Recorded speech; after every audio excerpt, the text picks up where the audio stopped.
You are now listening to the Black Male Educators Alliance podcast. Lifting our voices. Lifting our voices.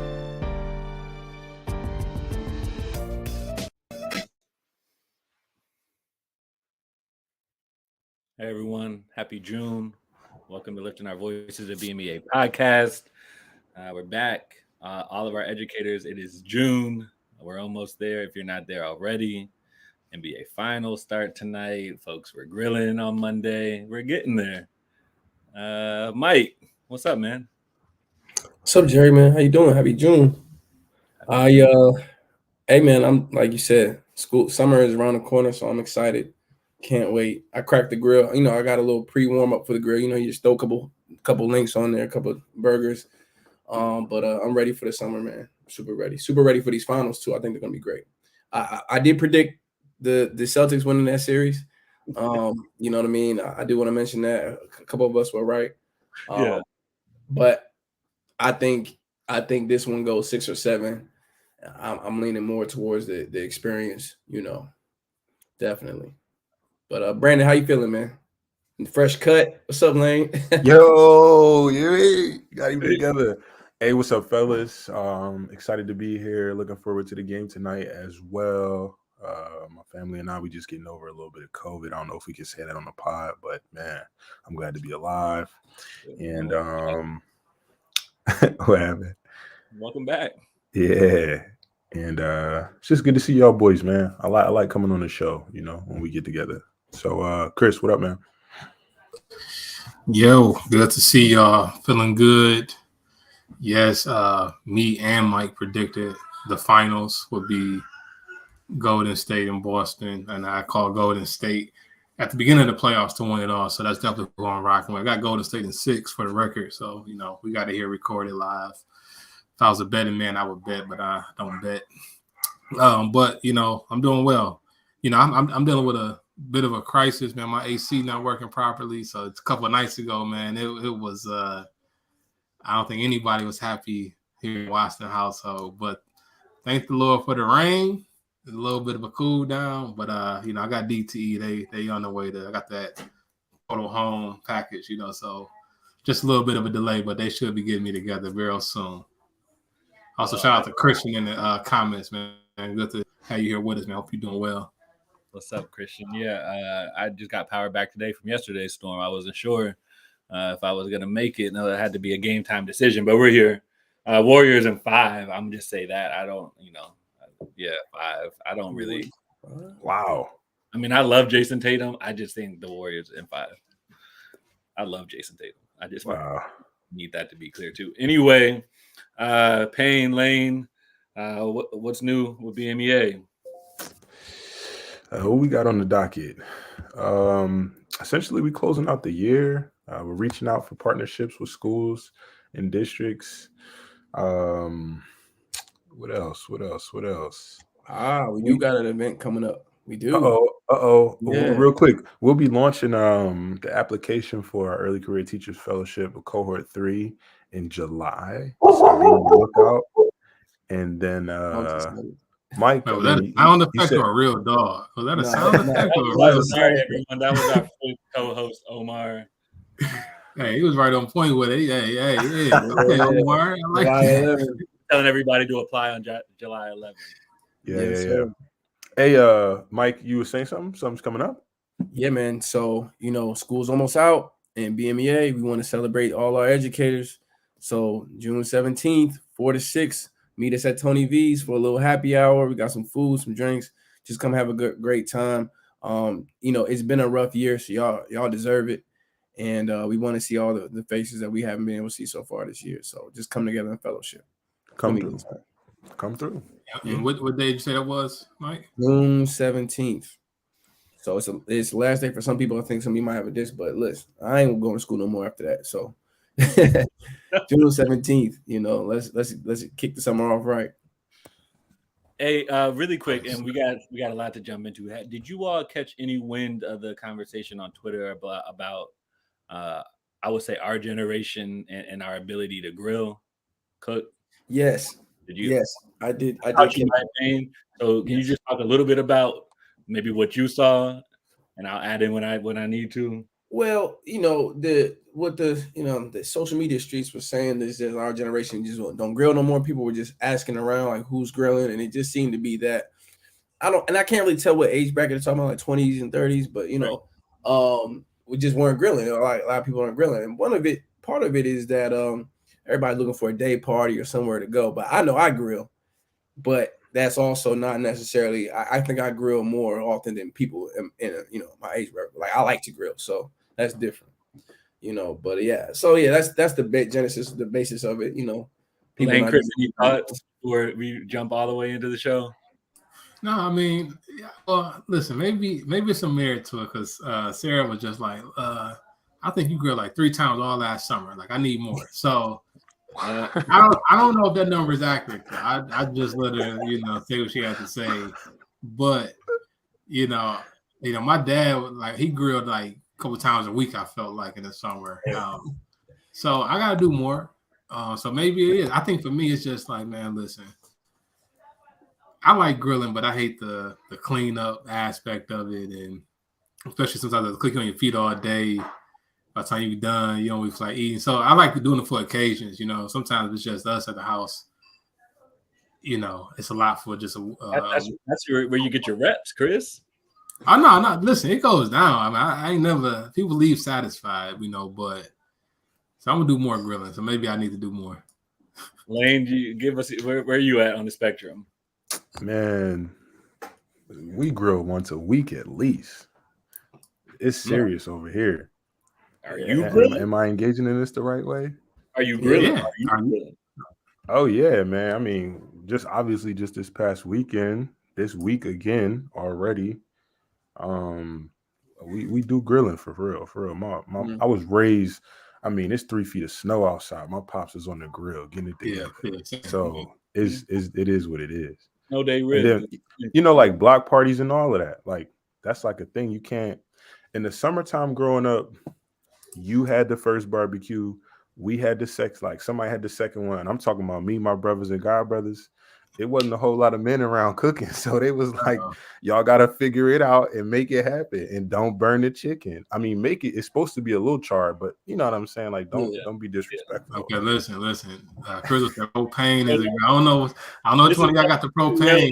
Yeah, I don't have no propane grill. I don't engage with that. Kingsford, Mike. Yeah, match light. Come on, charcoal, baby. I'm old school. Jerry. So Chris, okay. So listen. So you said you don't like the cleanup aspect, right? Yeah. I'm just impatient. I just like to get to it, right? I'll clean up at the end. I know. But that's what it is. It's a method to it, man. You gotta like get out there early, get the grill, get the charcoal going. You know what I'm saying? Throw a couple dry leaves on it, get wood chips, man. It's a method to it. To get that smoke going, man. Come on, you gotta. So I'll say I admire the team charcoal. Patience for it. I'm just ready to get to it and get it over with, and let's eat. But there's a different taste. We can all acknowledge that. Okay, fair enough. All right, so Mike, thanks for getting us ready for the summer. That's how we went down this rabbit hole, but we're gonna get back. So as a lot of folks know, last week, Uvalde, Texas experienced a terrible tragedy. And we want to just talk about today, are schools safe? And so, gentlemen, we're all going to jump in on this. We don't have any guests tonight. It's really just us talking about our school safe. So we'll hit on a lot of different things, but we just want to start with this question: are our students and teachers safe in schools as of right now? Did you put a wrong one? Well, I'd say just start us off. When are students and teachers safe from mass shootings? I think that the more that they occur, the more it's like the closer it hits to home, because it's like, wow, if they're occurring at this rapidness, I know we had 27 just this year. Then it's definitely a level of concern. But Lane and I were talking offline a couple of days ago, and it's just like I don't necessarily have a fear in the schools that I work in, because mass shootings aren't necessarily like prevalent in Black schools. So, you know, yes and no. Yes, that's. I believe that, you know, students and teachers are in danger just because of how dangerous this country is right now with the guns. But just in terms of like a mass shooting, part of me is like, it doesn't feel like it happens where we work and operate. So that's how I started. So I can jump in. Can you hear me good? Yeah. Yeah. All right, cool. Yeah, I'm getting a little message popping up, but like similar to what you just said, I'm like, I don't feel unsafe in schools, but I'm sure everyone may have felt that way before a shooting happened at their school. So I think sometimes it can be a false sense of security, in a sense. Of course, I don't necessarily think, and I don't want to walk around at a heightened sense of security, because I don't know if that's good for our mental health to really walk now. I'm sure some people do already, but it's hard to say that schools are necessarily safe, just because I think when you look at the conditions that could allow the type of shooting, like, do you have precautions that would, I guess, prevent something like that from happening in your space? I think that's what it comes down to, because I think that we have an issue, a mental health issue. It's a lot of issues I'm sure we're gonna get into, you know, some of the causes that we, from our vantage point. But I guess I look at it like, you know, it's hard to say that I don't know. It's hard to say the schools are safe when things like what we saw happen down in Texas happen, not to mention what happened in Brooklyn. I mean, that wasn't in a school. I mean, in Buffalo, you know, so like, I think we had the conditions that breed people to want to commit these acts of violence that's happening in our country. Maybe not necessarily in our city yet, or in our state, or maybe one in our state. You know, so I just feel like it's getting closer to home. So I guess I can't answer the question if I feel like schools are safe. It may feel that way, but is it really truly safe? Brandon, what do you think? I'm torn as well. I'm leaning towards schools are mostly safe than not safe. I would also say it's different based on the vibe or feel, or even probably the people demographically in a school. So the predominantly schools that we work out would say urban communities, the hood, whatever you want to call it. And I was fine in the school. It was more so going outside of the school, if you will. I would say maybe in some other places that shifts, where they might feel as though inside the school might be the challenge, or it might be they might not feel safe, but outside the school, they might feel just fine. For myself, I feel safe in the schools that we work in, that we go to. It's just now I am looking over my shoulder. Like, I'm going into Target now and I'm like, is this the moment? You know what I'm saying? I'm going into certain schools and I'm looking around. I mean, I think we kind of like come up looking for exits and entry points and all of that. But now I'm like, you know, I'm double taking for sure. So I do think overall people feel safe, more safe than they do not. But with the frequency, with the increasing number of mass shootings, just in general, not just in schools, but in general, I think people are starting to feel more alarmed and less at ease in schools. Yeah, I agree. I think the frequency of it is what is called raising people's heightened awareness, right? And so, you know, it's a grocery store, it's a school. All of these things aren't necessarily set up to hospital today. Yeah, all these things aren't necessarily set up to prevent anything from happening, right? Somebody decides they want to start shooting, they're going to start shooting. And so I think schools are safer than they're not. But that's not to say if somebody decided, you know, I want to shoot up the whole place with an AR-15, then the school never stood a chance in the first place. So, so that's what I think. I mean, obviously we know that, you know, there's this demographic that, so I guess, experience these more often than other demographics and zip codes and whatever. But even down in Texas, right? You know, that was a young man who is not white, right? And so at some point we got to get back to that mental health conversation. We got to get back to the gun access conversation, and we will.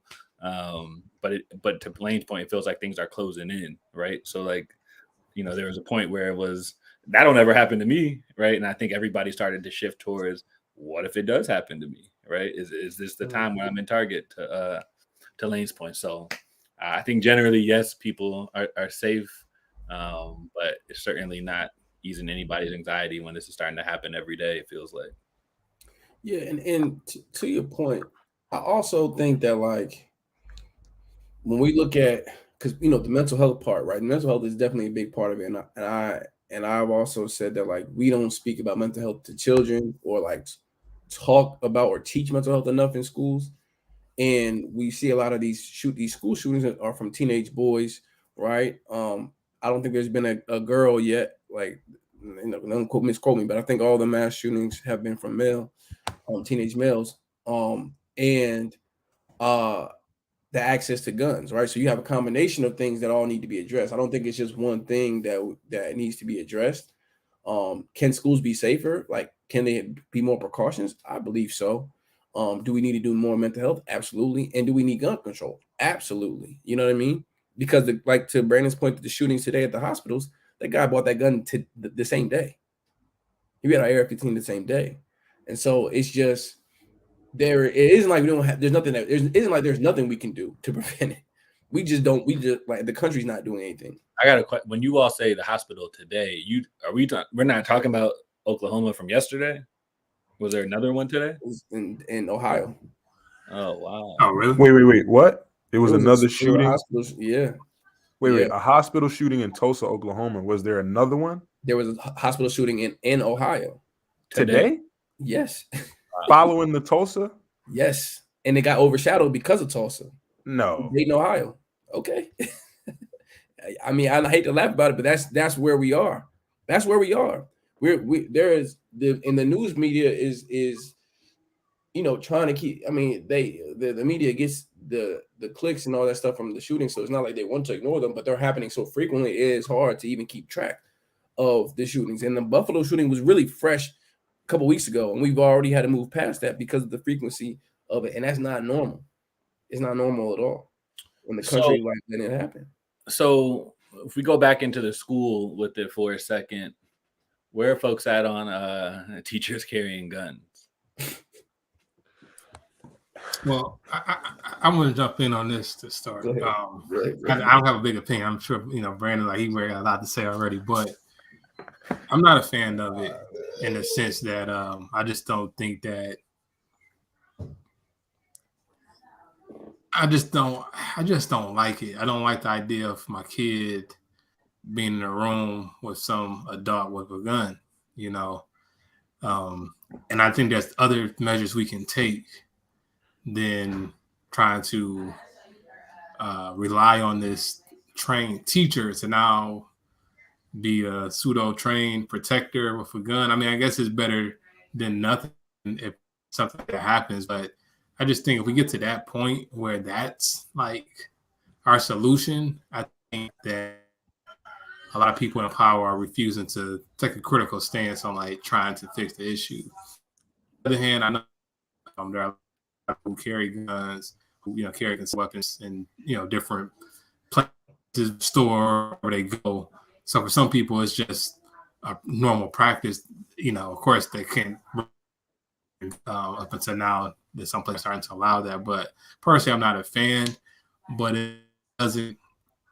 Yeah, I'm just not a fan. And now you have another measure to try to keep track of, making sure that the teacher keeps it, and make sure you don't lose it or it falls out or forget they have it. I just think there's a lot of issues that could potentially occur when we welcome or allow such a hard population when we talk about teachers to bring guns to schools. Go ahead, Lane. Please. My bad. I'm just saying, man, right now this is just a Band-Aid in my opinion. And I think it gives some sort like a false sense of salvation for real. It's like, okay, yeah, in some ways, let these people have guns because that will deter I guess people from thinking, oh yeah, if I go in here, because now I might have to get into a situation where, you know, it's a shootout. I don't agree with people carrying guns, teachers carrying guns in the classrooms right now. I think it's fighting fire with fire. You put out a fire with some water. And the next thing is with what, Lane? Water. He said water. I just don't understand. I don't understand why we're doing this right now. So the other part is some of the research I came across in Scotland, 1996, mass shooting, 16 people were killed. I think 15 students and 1 teacher. At that point, soon after, they had 3 major moves by the government where you were no longer able to purchase a semi-automatic. You had to register all your guns, and they did something with handguns as well. They haven't had a mass shooting since 96. Can I jump in right there, Lane? Yeah. Right, because that stat is amazing, right? And you know, we often go there when we had all the shootings and whatever. We don't ever talk about what does the lobbying situation look like over in Scotland. Facts. Right. And I'm not, yeah, it's just, that's it. It's facts, right? We don't know what that looks like, but we can safely assume, right, whatever National Rifle Association they got over in Scotland or whatever does not control their country. But doesn't that make the indictment more intense? Like, doesn't that say a little more about the NRA runs the United States of America? Yeah, no, it exposes the truth of it's the United States of violence. You know what I'm saying? Like, we got this far as a country on violence. You know, we can keep our control through violence, and the price to pay is that you just can't turn it off. Like, the country can't turn the violence off. And so, to your point, going back about the teachers, no, we're not giving teachers guns are not a great idea. Like, we already have an issue with like how our teachers treat some of our Black students. Throwing a gun in there is not gonna make that better. It's not gonna make our kids safer at all. And there were guns at the school where in Texas, and they still didn't do anything. So, you know, the people who are talking about protecting teachers with giving them guns are the same people getting paid by NRA. You know what I'm saying? So the guns are the problem and the solution, and that's why they've always won. They have always won, because if one person has a gun, now you need a gun to protect yourself, right? And now it's 2 guns. And the only person benefiting from that is the person that's selling them. And our country does that, which is why all those senators and people in our government who are lobbied and funded by the NRA, you know, they're not going to make any real legislation against it, because, you know, our government, you know, they're damn near propped up by it now. They've already collected the money.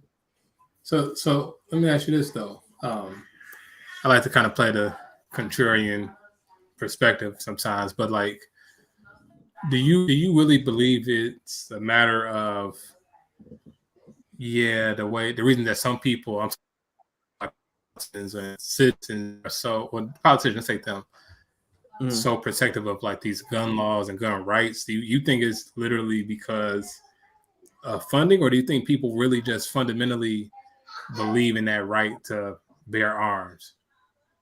Hold on. Chris, we can get into that. I don't think no,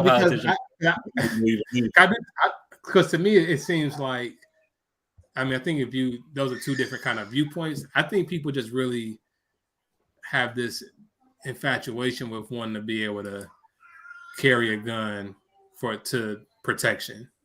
But an AR though? No. So listen, I'm not defending that. No.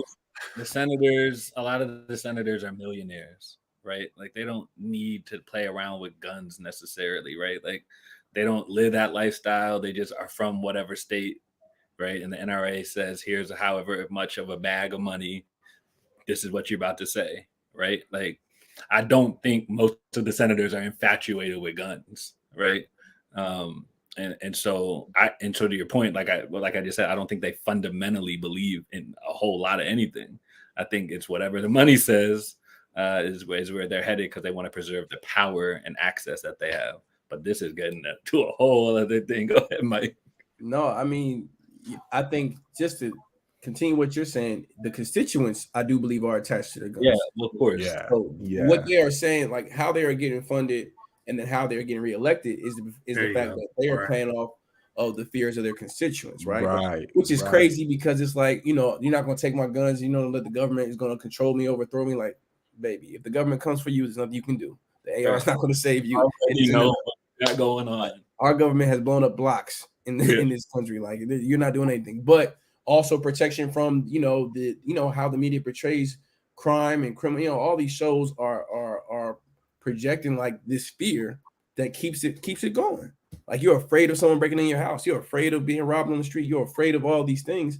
And so it keeps the necessity for weapons in America's hands. But back to the school point, like getting back to the school, like, obviously, do we need more? Should it be? I don't even want more police in the schools. I mean, yes, would kids feel safer if there are police in the school? But I also don't think police. I think police will end up 90% of the time causing more harm than good. Whose kids would feel safer with police in schools? Say it again. Whose kids would feel safer with police in school? Right. And those kids have police in the school, which is the craziest part. You know what I'm saying? Like, at least from where I'm standing. Yeah. So okay. All right. So we pretty much touched on everything that everybody always touches on, right? Access to guns, mental health. So what is the solution, right? Go ahead, Lane. You always got what is no. I don't have a solution. The real quick thing I want to talk about is, what do we mean by we need to address mental health in shootings? Like, what are we saying? I don't think that. So first of all, there's one side of the government that always brings up mental health after shootings because they're trying to deflect away from the guns, right? So you all watch the news, folks watching the news, you all know who that side is. So that's fake, right? And to your point, Jerry, and to that point, they only say that because they treat mental health as something that you cannot solve. Right. Like, oh, he was just crazy. There's nothing we can do about crazies, right? We just throw in this country. We just throw people not to call people mental health issues crazy, but I'm saying that's what the idea is that if they have mental health, we can't help them. They're mentally ill. We just throw them away. You know what I mean? Yeah. This country throws away people who don't. So they should challenge them though when they dangle mental health and say, okay, cool. So let's get more. Let's pay school social workers more. Let's put more in the schools. Let's get all these resources in the schools, since that's what the issue is, right? But I don't know if we challenge them enough, right? Because we know what the answer would be if we really did. But we didn't necessarily mean that. We meant just like breathe a little bit. I don't know. But I also think as voting bodies or government or the population of this country, I don't think that we fight for what we actually want to happen enough. We kind of go to the polls and vote for whoever's closest to what we say, but there isn't a really big push on like, you need to do this. And then I'm just speaking in generalities, but the honest truth is there's not a lot of pressure on politicians. Like, there is one side who basically have to stick to what their traditional things, because that's who their side wants to vote for, and then the other side is just trying to vote for the lesser of the the worst of the two. Mm-hmm. And oftentimes we're asking for basic things like healthcare, or what I'm saying, like fix the road stuff. You know what I'm saying? Like raise the minimum wage. People can't afford to live, and then also put money into mental health in the schools, right? Mm-hmm. So, and the frustrating part is that there is money there. Like, the money's there. We send money to Ukraine, prayers to them, but the money's there. Is just people play in your face and say, "Oh, you don't got no money for that," which is craziness. So I agree with all that, but I didn't hear a solution in that response. So because one minute we proud of schools offering money for mental health, but then we say, and I don't understand. I guess looking at the situation, okay, what would have prevented it?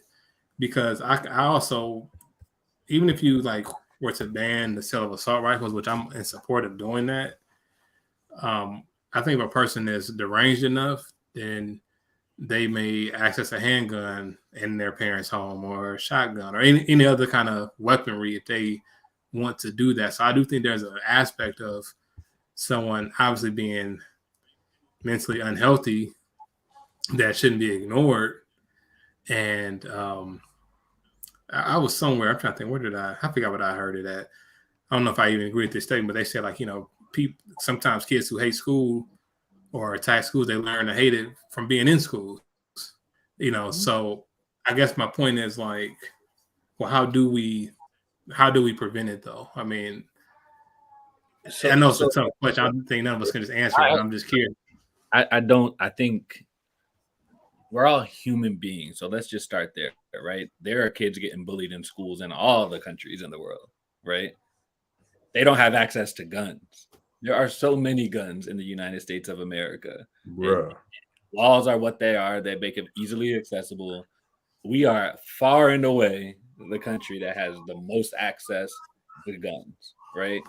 Yeah. So it's not like, the treatment of a kid or, other kids in other countries aren't getting treated badly or aren't poor or don't have mental health issues, right? They just can't get a gun, right? And if that's enough, that doesn't mean they might not go punch people in the face randomly in the street, right? But you can recover from that. You cannot recover from getting shot in the face with an AR-15, right?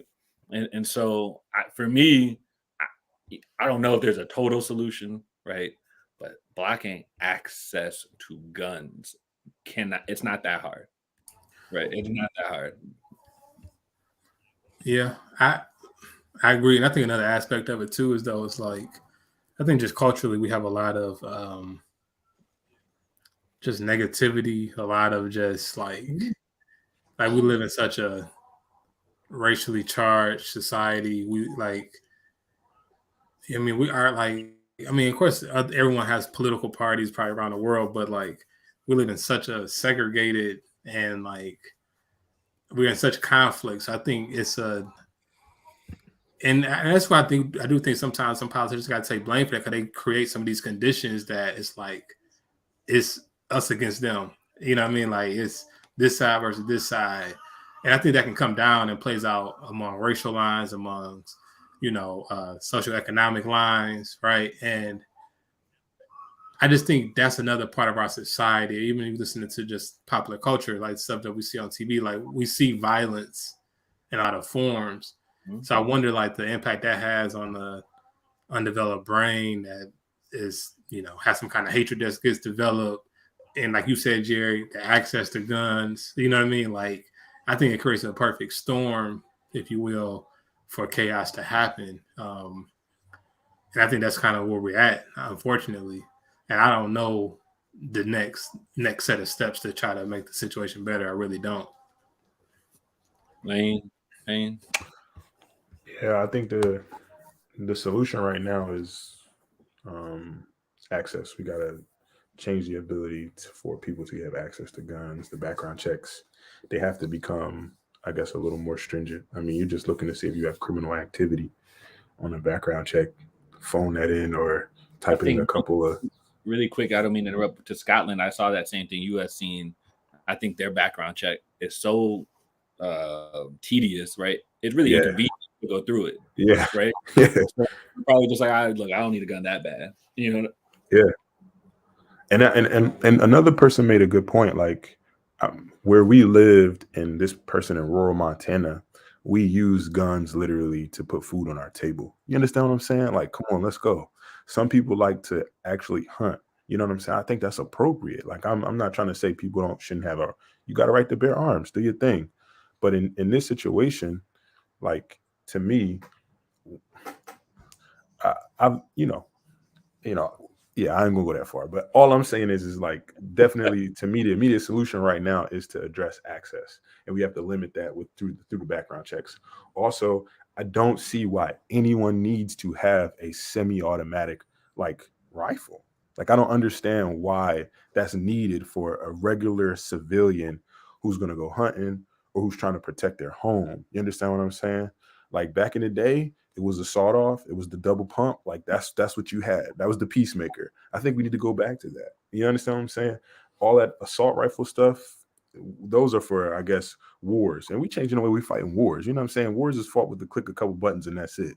So I really don't think it's necessary for the civilian out on the streets. Now, again, people still going to flood weapons and guns and things like that into the communities, but we still can be responsible to one another as people, and the government, they know where that stuff is coming in at. You understand what I'm saying? Like let's shut it down. Like, really, let's value humanity over, the purse. But I mean, that's just a human tendency that's been going on since the beginning of time. So I don't know if that's really going to adjust. Yeah, I don't think right now solving the problem is like, oh, we're gonna make sure there's no shootings. I think that's not reasonable from where we are in this country. Like we got to this point, right? But I do think to solving the mass shooting problem is guns that can shoot a lot of people. Like change that. And then if the kids are being bullied or kids are, because none of these children were like secretly going crazy. Right. Every time there's a mass shooting, there is like tons of messages on gaming boards or letters they write, or the kid was at the store. Like the receipts are always there. It's just people just choose to ignore it, and that has to do with like not being paying enough attention to mental health as a country as a whole. So I do think both of those things are necessary, but to solve the gun problem, there has to be gun reform. You know what I mean? And it's like you can sit here and make a law and say like, oh yeah, we can ban women from having abortions, but you can't ban people from having ARs. This is not literally the same thing because man and woman can have AR, we can't have babies, but in the sense that you think you can stop somebody from doing something in one instance, but you can't stop somebody from doing something in the other instance, that's the foolishness. You know, so gun reform is the only issue. No guns in schools. That doesn't paint the right picture at all. I want schools to be safer, and I think there is opportunities for schools to be safer. Like, kids can have cards and all that stuff, gates, security cameras, whatever you want. Like, put more money into schools to be safer. That's fine, but it doesn't need to have giving teachers guns is the craziest thing ever, especially after we treat teachers in this country the way we do. That's I think that that's a good point. How we treat people the way we do, how we treat teachers the way we do. Relaine, you said, humanity, right? Like for as developed as a country as we are, the floor of our country, right? The worst possible living conditions for as developed as we are unacceptable, right? And so if you are coming up in that, or you have, it's near, maybe you're not quite at the bottom, but you're near it. This is possible, right? Plus the access to guns, right? So it's part access to guns, it's part take better care of people, right? And that might avoid some of the mental health stuff that people experience. Not all of it, but some of it, right? And I will put my money on the fact that we would see things different. We would see things happening differently in our country. Right, but the NRA has a lot of money. Did you all know? Oh, go ahead, Payne. No, I was just going to say to your point, like we've already talked a lot this year, on the pod about just the stressors of education, and people are still in the job and still doing what they love, but there has been a lot of added pressure, and it's already been was enough. But with this teacher shortage and obviously everything going around it, like. One of the questions was, like, do you see teachers being replaced with officers? You know what I mean? A lot of these classrooms. And my answer to you is like a lot of those places where, gun reform is going to be hard to come by. I do. I think it started in some of those southern states where they're paying teachers $20,000-$30,000 a year, and kids still going to public school. So, if people are not showing up to work in these schools, then they definitely will pay officers who they're not paying $20,000-$30,000 a year, to sit and watch the children. So, that's something that we as a nation need to be concerned about. And I always say this to people, like education is everybody's problem, but it doesn't feel like everybody talks about it. It doesn't feel like everybody's worried about it. Like we all worry about racism, police brutality is like on most people's radar. You know what I mean? I would say we have universal things that healthcare. Let's do healthcare. Right. We have universal things that we feel as citizens that we need to be focused on, and like education has to be on everybody's docket because it affects all of us. Kids or not, it affects all of us. I appreciate that, Payne. Going just with this one tidbit about the government. Do you know that there is a fund a grant that you can get if your school experiences a school shooting, that you get so much money they can tear the school down and build it back up? No. Yeah. Yep. Why is that necessary? Oxford turned it down. Sandy Hook took it, right? Uvalde got the offer on the table. And so it's weird to me. It is weird to me that the government is prepared to do this with money that they could put towards all this other stuff that we just spent 30 minutes talking about. Yeah. Speaking of the government, FYI. Yeah. Yeah, no. Like that's crazy. In similar lines, I don't know if y'all saw what former President Donald Trump said. Did y'all see what he said about securing schools? Did y'all hear that? No. What do you? Well, so he was speaking at the NRA, ironically, and he said that we're allowed to have guns in there. Did you know that?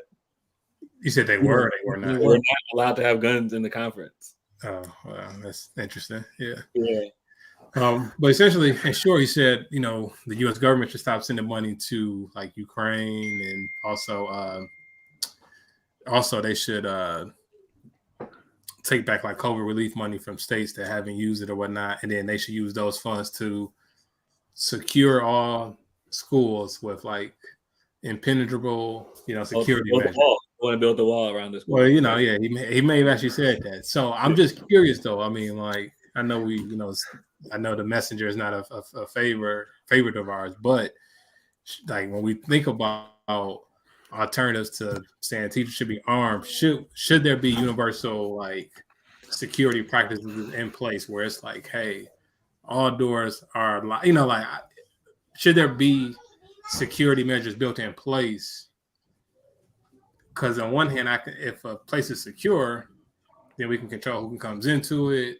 I'm just curious, like, do y'all think that's an avenue that the government should explore? Because to me, that seems a little bit more like tangibly, like possibly to be done versus when you say stop access to guns. You know what I mean? Like that's something that would take a long time. But I'm thinking, like, what do we do today, tomorrow? Like, is that something we could?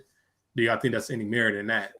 Yeah, I mean, that's weird because I feel like I've always worked in schools where you can't just walk in the building. Nobody can just access any of the schools that we work at. So, like, that's not even something I'm thinking about. But yes, obviously. Okay, so Brandon, but I mean, I hear you, right? Because doors are, you know, typically locked. But I'm with you, like, but if someone comes to the door, you know, you look like a unassuming person, you're gonna let them in. No, stiff arm, you got to come through the front, like go through the lobby, get you the pass. Let somebody in if they look like a normal. I don't know what else you could do other than locking the door. I said there needs to be more. You know what I mean? But like, just no. To your point, Chris. I was saying to your point, Chris. Like, if you could have doors automatically lock when someone pushes a button, right? You could have cameras.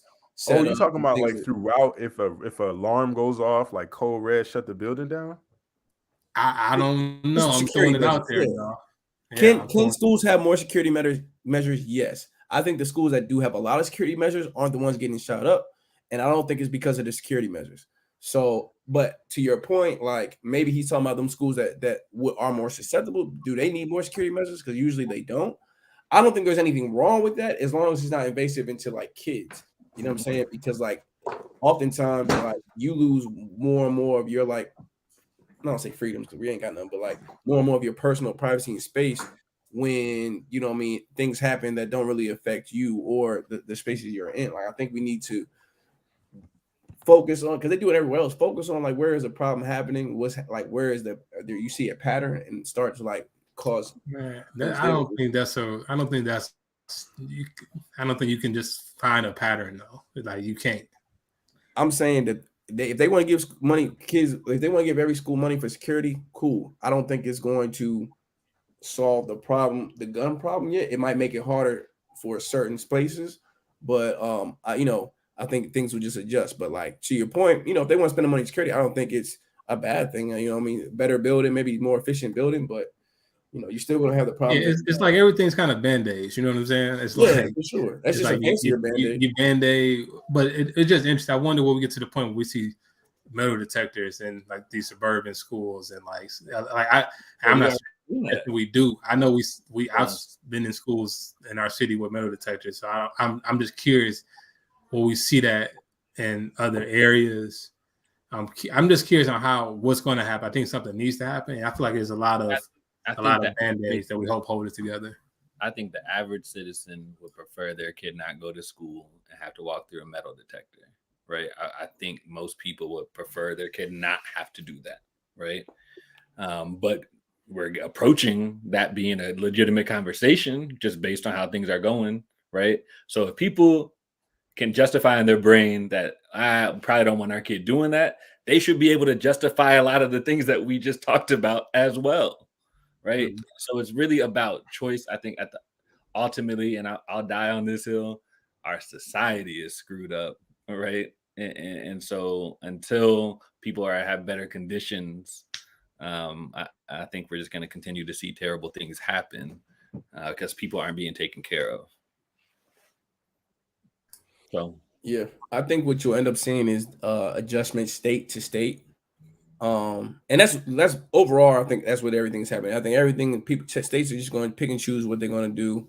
And, some states are going to be safer than others, and some states are going to have more guns than others, and schools will, but I don't think they're going to give more money to schools to be safer or to do mental health. But I do think that they'll definitely send guns if they do anything, which is the unfortunate part. But I think as a community, the one thing we can do outside of like pushing for the reform and pushing for these things is just make sure that we are doing better as adults with like addressing students' mental health and kids' mental health. I think that's something that every single person can be better at or work to be better at. Payne, that was an awesome way to end this particular segment. I thought that was great, but Chris is trying it in the chat. So go ahead, Chris. We got 5 minutes. Say it. No. I was just going to, because here's the thing. You mentioned like, kids, parents, and I was really pondering like, when I want my kids going through metal detector, I wouldn't want it, but would I mind it? And I was like, well, hey, you go on a trip, you go out of town, you go through metal detector, you go through a lot of security. And I just wonder, are we at that point as a country where I don't think it's necessarily going to necessarily prevent it, but are we going to get to a point where that's just a normal experience? I think logistically, that's like a headache, to imagine every day you going through that. Can I just offer one distinction? Yep. We don't necessarily, I don't know, but we don't have a national throw a plane into a building association, right? Like we don't have that. And so folks are okay with guns. And because people are okay with guns, they may not like kids getting shot and all of that, but ultimately they are okay with guns. And so that's why I would make the distinction between like the airport thing, right? And the school thing is because I think it's similar. It's similar. Like you think about how many planes fly. Mm-hmm. There's been a handful of incidents. It's probably less frequent that you had, major catastrophes with airplanes than schools. Actually, yeah, we know I'm sure the research showed that 20 school shootings this year. Mm-hmm. So I just think they'd be at that kind of point is what I'm trying to say. But I think here's the interesting thing. See, I think we have a bad history with it because we didn't see metal detectors in our inner city schools for years as a way to basically, characterize Black kids in cities like Detroit. But now we've seen like, we got this wider problem where, these kind of events are happening in places you weren't expecting it, but now we see it's happening. So I think it just kind of like the same way you after 9/11, you have to take your shoes off at the airplane, to get on. Now it's like we just may have to adjust. I'm not saying it's a perfect solution, but I do think about when you think about solutions, I'm just like, hey, maybe that needs to happen. I still don't know if that necessarily prevents it because what helps with the airport is that you got the TSA there. Like you got a body, and I'm not saying we get police. I'm just saying, but you have somebody there. This is because people can't stand the idea of a plane going through a building again, right? No, I had metal detectors before that, Jerry. Why are you saying that? Metal detectors been in airplanes. No, but you're talking about an adjustment that was made because of the context of the circumstance because of you already had to go through security to go. No, taking your shoes off, like no liquids under certain quantity, like all of those measures were new measures. No, not I'm just metal detector. I'm talking about. I hear you, Chris, and I hear you. Weapons allowed in the airport. That's nothing new. That's been you couldn't have a gun in the airport. No lobby justifying bombs. Right, that I guess is what I'm saying, or like you couldn't bring a gun on the airplane. Is what I'm saying. You couldn't bring a gun, or like that wasn't allowed on the airplane. Well, to your point, Chris, I think that those things are happening, right? Well, you couldn't make all of them. Those things are happening because the people who are in power that's closer to home than these schools are, unfortunately. What? That don't make no sense. No, that's not. That's not true. Yes, they are. They have kids. They have families. Being on a plane, if I'm first class and I'm on a plane and someone has a gun, that's closer to home to me than some school in the middle of nowhere getting shot up. because my kids ain't going there if I'm close to the senator or if I'm the NRA head. Like, them cats aren't worried about their kids getting shot. They are worried about getting on the wrong plane if they fly public. You know what I'm saying? Right, Whatever right. it may be. No, But you know I what I'm think saying? that's a big reach to make. Come on now, that's just an unfair reach you making, bro. I'm just saying that the connections with the security in the airport and 9/11 are there are a myriad of reasons why that happened. But people are okay with it because they feel like, oh, I need to feel safe on this plane. But for some reason, we don't need to, you don't need to feel safe in schools. That doesn't make any sense. So why? It's because of proximity. It only matters if it happens to you. People can only empathize with things that are in their wheelhouse, in their range. Yeah, dude. So, school shootings are way more frequent than 9/11. I agree. Help me understand it, because maybe I'm missing it. Help make it make sense. The math ain't mathing right now. What is we talking about? So I'll say this because I think this will actually be the product of all of what we're talking about. There was a tweet after one of these shootings some years ago that reminded everybody, if they didn't do anything after Sandy Hook and all those little kids died, they're never going to do anything, right? And so we're right back at it again. And so we talked about this for an hour, right? But the reality is, if folks are and the folks, and this is back to Mike's point, the folks who are allowing this to happen do not have 6-year-olds. They don't have 7-year-olds. And so it doesn't impact them the same way, right? It doesn't, you don't hear Senator so-and-so's son was involved in a mass shooting at a school, right? Because that might actually change something, right? And so that's it. Look, it's 7:55, right? So I can be quiet if anybody got one last thing they want to get out, but then we got to land this plane. Let folks get ready for the finals. This was a weird pregame show. June 17th, end of the year, social. Make sure you're there, Tony V's. You'll see. Make sure you follow us on social media, Twitter, Instagram. Make sure you follow us. And we'll set the tone in 2 weeks on the next episode. It's the day before. Oh yeah. I think it might be the responsibility of the government to make some choices and some changes, but I think it's more on us as a people. Like, when it comes down to it, no, I don't live in Texas, but that's our responsibility. Like, we got to do something about that. You understand what I'm saying? Mm-hmm. I don't know what's going on with the young man, but some of the stuff says he was bullied, etc. He needed probably somebody in his life. You know what I'm saying? Don't excuse nothing of what took place. But I think somehow this is what I'm constantly thinking about now. How do I get the chutzpah to actually make a change in my community? And I'm still thinking about what that looks like. Like, it's up to us to really be the change with all of this stuff that's going on. We can't wait for nobody to do it, right? We ain't waiting on Superman. Wow, Brandon. I my last thought on it is that these are like complex issues, and I just think that it's a lot of different perspectives. I'm not taking a cynical look at it, but I just think there's a lot of layers to it. Like, the same way we just kind of talked around this for an hour, couldn't really agree on. You know, we agreed on certain things, but we all kind of were like, nah, da, da, da. And I think that, the government, listen, these senators, they can't sit in to come to an agreement either. And I don't think it's all just a matter of money. I think it's a matter of, like, do people just don't necessarily think that's the best solution, right?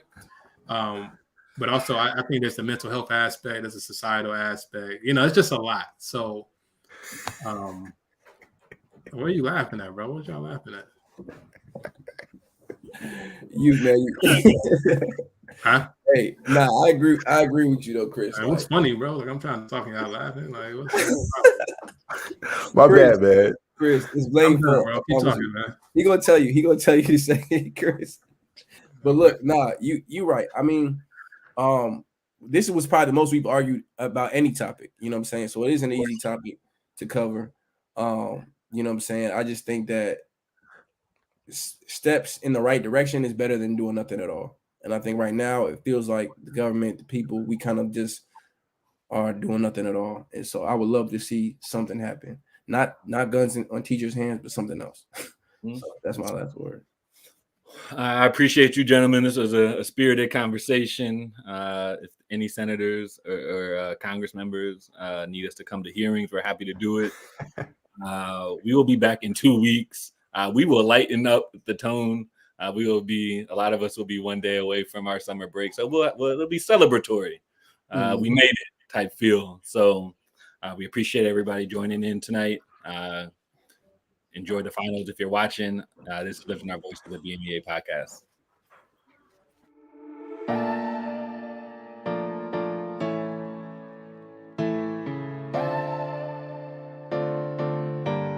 You are now listening to the Black Male Educators Alliance podcast. Lifting our voices. Lifting our voices.